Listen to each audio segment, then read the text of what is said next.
सिलीगुड़ी शहरवासी आज से पेयजल के रूप में कर सकते हैं नगर निगम के द्वारा सप्लाई जल का इस्तेमाल। मेयर गौतम देव ने दी जानकारी। पिछले कुछ समय से सिलीगुड़ी में चल रहा पेयजल संकट अब दूर होने जा रहा है।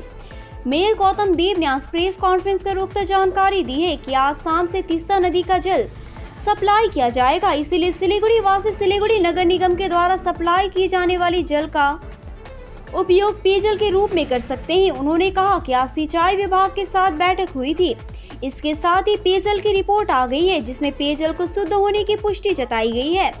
उन्होंने बताया कि महानंदा का जो जल सप्लाई किया जा रहा था उसको बंद कर दिया गया है और तीस्ता का जल सप्लाई किया जा रहा है।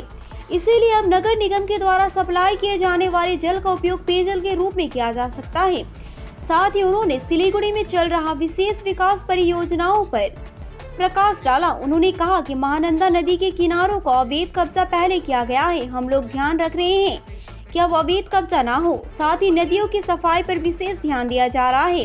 इसी कड़ी में पंचनई, जोड़ा पानी और फुलेश्वरी नदियों की सफाई की जा रही है। उन्होंने बताया कि सिलीगुड़ी जिन जगहों पर कम्युनिटी टॉयलेट का निर्माण भी किया जाएगा, सिलीगुड़ी में 10 से 12 जगह पर कम्युनिटी टॉयलेट का निर्माण किया जाएगा। गौतम देव ने पेयजल के कारण लोगों को हुई असुविधा के लिए सभी से माफी मांगी है।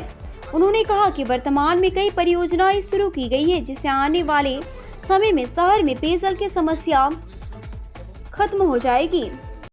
आज के আমরা পেয়েছি এবং ইরিগেশনের সাথে আমরা মিটিং করেছি এবং চিফ ইঞ্জিনিয়ার নর্দার্ন জোন পেয়েছি।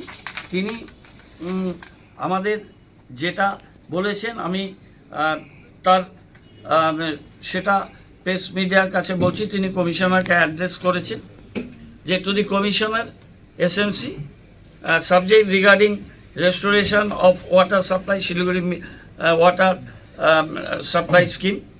This is for your kind information that the following recommendation is being done based on the test results of raw water as per existing CPCB norms and treated water as per Indian standard drinking water specification, second revision IS 10500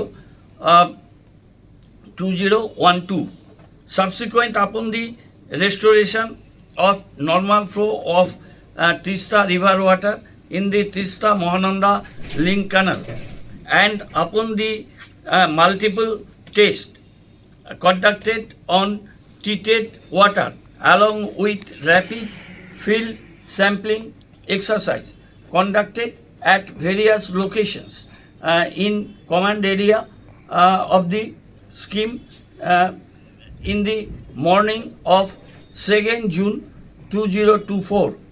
The treated water can be declared as fit for human consumption from the evening of 2nd June 2024.